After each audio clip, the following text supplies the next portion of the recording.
Welcome to part 5 and also the end of the series and the end of the game here. I'm a little bit in shock here, I gotta say, for a few different reasons, but the biggest reason being that the game ended, like faster than I thought it was. I didn't think there was a ton left, but I was surprised to see that it ended when it ended, and I'll get into that a little bit more later in the video because I do want to talk about the first things that happened leading up to that. So where I left off last time was Joel and Ellie had just gotten into Salt Lake City, and so you kind of see the hospital out in the distance, and you start making your way over there. And I had mentioned in the last video that I felt like it feels like this game was sort of saving the best for last, and this just added to that. I really don't even have words to describe this moment here that you have as you just get into Salt Lake City and you see the giraffes. Ellie says she saw something and she's like getting away, and you go after her. Joel goes after her, and I mean, the last thing I was expecting were giraffes, if I had to guess what it was. But up to this point, the game has been pretty bleak and harsh, and there's been some terrible things that have happened, and just to see a little bit of this just the life of these animals walking and getting to see some hope, and it really opens your eyes and makes you sort of think of a different perspective on it. Like yeah, things are really, really terrible, and they're probably going to be that way for a long time, but there's still something to fight for, and it doesn't have any real impact on what you're doing, but it does. It really does, actually. It matters a lot to Ellie, and you can tell it matters a lot to Joel to just get to see something different for once, get to see something that's alive rather than seeing all these undead coming back to life. It's just, that was a special moment. After that, you're still headed towards the hospital, of course, and it's not going to be easy to get there. You sort of have to make your way through or go like under a bridge, and of course there's just a ton of infected there, and by the end of the game, all these infected really weren't a threat anymore. It was really nice to get to this point, this skill level, to where they're really not as scary as they were at the start.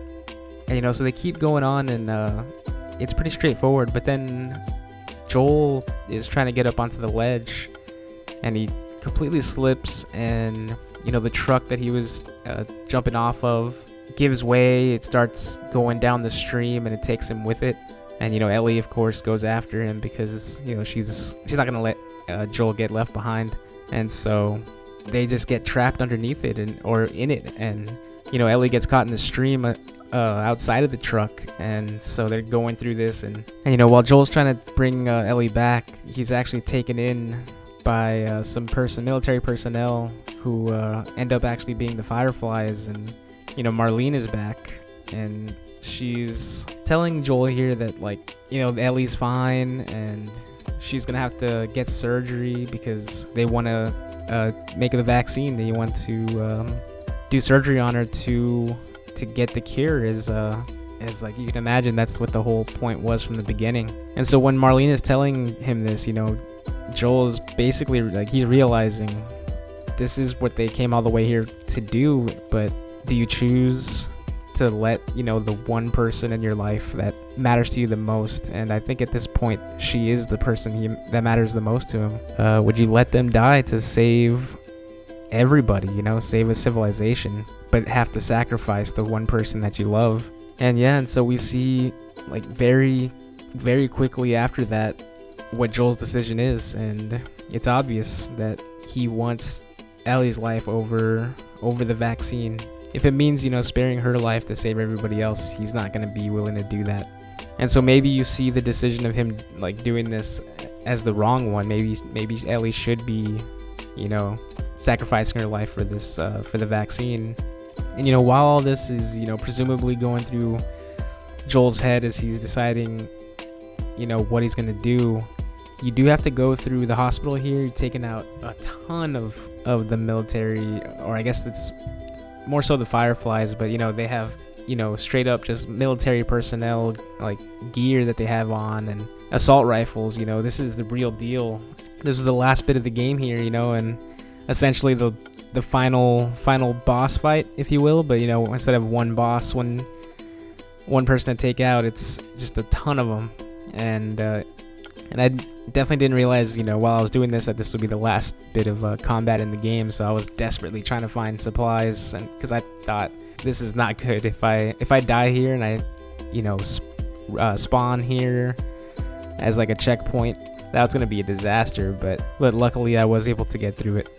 And right before you see Ellie, you actually have another big decision to make. I'm not sure if there was anything else I could have even done in this situation, but you walk into where they're doing a surgery. The doctor that's performing the surgery is standing there kind of pointing a knife at you as you run in there to stop it.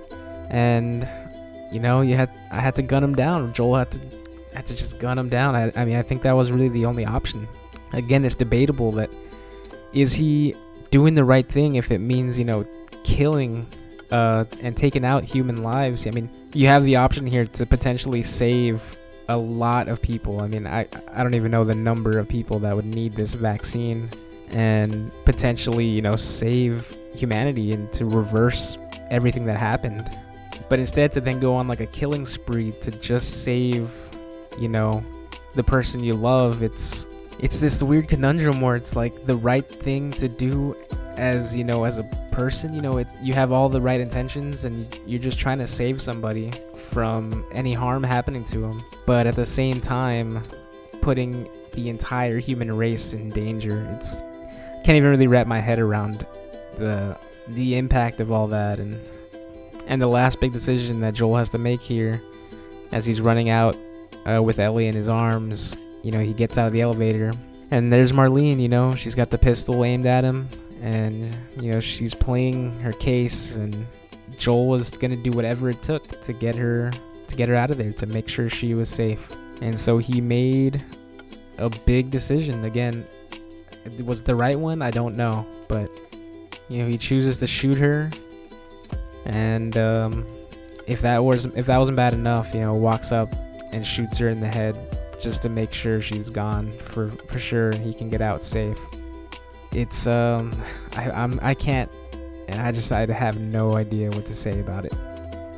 It's one thing for a game to really play well, to look incredibly good, and those things stand out, but what's not easy to pull off as often is a story that really impacts you emotionally and challenges you to try new things. And they challenged themselves to try new things. They didn't want to stay in one spot for too long. The characters never had to stay in one spot for too long, and it just constantly was something new. It was exciting, and I honestly just can't think of too many other games that offer that. And sure, this is like my gut initial reaction because I just beat the game and I went through it really quickly, and so it could be possible that I'm just overpraising it a little bit, but I think there's a really good chance that I'm not, because there's a reason this game has been considered one of the best, and why everybody has talked about it for so long, and why the hype around part 2 has been insane, and why there's been controversy. I haven't heard exactly why the controversy exists, but it matters to a lot of people, and when something impacts people like that on that kind of level, that it's something special, and it's just not something that you get all the time, and you have to appreciate that. And I thought I was gonna have a lot more to say about the game as a whole here, because there wasn't a lot left in the game as I thought there would be.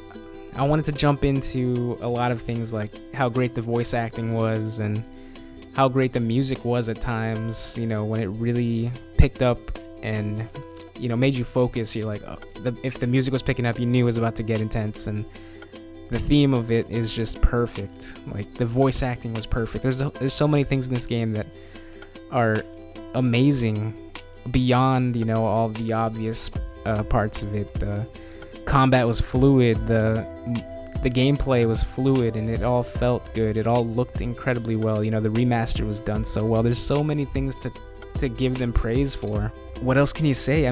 You've heard it all by now, I'm sure. This game has been out for 7 years. It's one of the best, and I can definitely see why after playing this over the last few days. It's one I'm not gonna forget, that's for sure. And I just realized I didn't even talk about the actual very end of the game, which is Joel is driving back to Jackson City with Ellie, and she asks him, what happened, and he lies to her. He tells her that they had a bunch of other immune people just like her, and that they were testing and they were trying to get a vaccine from, and that it didn't work with any of them, and so it wasn't going to work from her. He was telling her that there was no way to get the cure. They went all the way over there for nothing. And I mean, just adding that on to all the things that he did to get to this point. He had to lie.